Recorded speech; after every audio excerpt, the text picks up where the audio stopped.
गांव के बाहर की पुरानी हवेली हमेशा से डरावनी मानी जाती थी। अमावस की रात वहां अजीब घटनाएं होती थीं, जिसे सुनकर लोगों के चेहरे सफेद पड़ जाते थे। मैं इसे महज एक पुरानी कहानी समझता था, जब तक कि वो रात नहीं आई। उस अमावस की रात गांव का शराबी रमेश अपने नशे में चूर हवेली के अंदर जाकर डर को झूठा साबित करने की चुनौती देने लगा। गांव वाले उसे रोकने की कोशिश करते रहे, पर उसने किसी की न सुनी। तुम सब डरे हुए हो, लेकिन मैं नहीं। आज मैं उस हवेली के अंदर जाऊंगा और वापस आकर तुम्हें बताऊंगा कि वहां कुछ भी नहीं है। वो हंसते हुए चिल्लाया और हवेली का जंग लगा। गेट खुलकर अंदर चला गया। गेट से एक भयानक चीख जैसी आवाज आई, जैसे हवेली ने उसे अंदर बुलाया हो। अंदर अंधेरा था और हवा में टूटी खिड़कियां बज रही थीं। रमेश ने शराब का एक घूंट लिया और हंसने लगा। ये है तुम्हारी भूतिया हवेली? मुझे तो यहाँ कुछ नहीं दिख रहा। तभी एक भारी आवाज गूंजी, तुम्हारी हिम्मत कैसे हुई यहाँ आने की? कोने से एक लंबा, काला और डरावना साया निकला, जिसकी आंखें आग की तरह जल रही थीं। वो खुद को हवेली का मालिक बताता था और कहता था कि उसने यहाँ आने वालों को कभी जिंदा नहीं छोड़ा।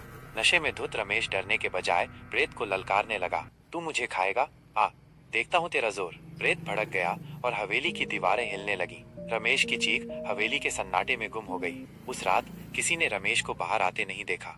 अगले दिन गांव वाले रमेश को ढूंढने हवेली के पास पहुंचे। गेट खुला था और पास में रमेश की टूटी हुई शराब की बोतल पड़ी थी, पर रमेश का कहीं कोई नामो निशान नहीं था। कुछ गांव वालों ने बताया कि ये हवेली एक पुरानी त्रासदी की गवाह है।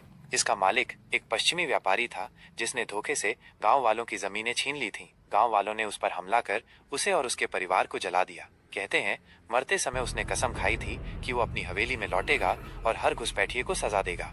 रमेश का क्या हुआ कोई नहीं जानता, पर उस दिन के बाद गांव के लोग हवेली के और करीब जाने से भी डरते हैं। मैं बस इतना जानता हूँ कि रमेश ने उस रात कुछ ऐसा किया जो उसे नहीं करना चाहिए था, और अब वो हवेली की काली छाया बन गया है। रेगिस्तान में एक रहस्यमयी मौत का कुआं था, जहां पानी की तलाश में गए कई लोग जिंदा दफन हो जाते थे।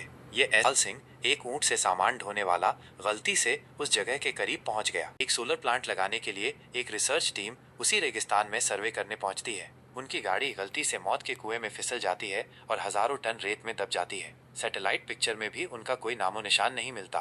कंपनी के अधिकारी कृपाल सिंह से संपर्क करते हैं, क्योंकि वो उस जगह के बारे में जानता था। कृपाल सिंह पहले मना करता है, लेकिन कृपाल सिंह ऊंट पर आगे चलता है, लेकिन फिर से रिसर्च टीम की गाड़ी अपने आप तेज होकर कुएं में समा जाती है। कृपाल सिंह बाल बाल बच जाता है।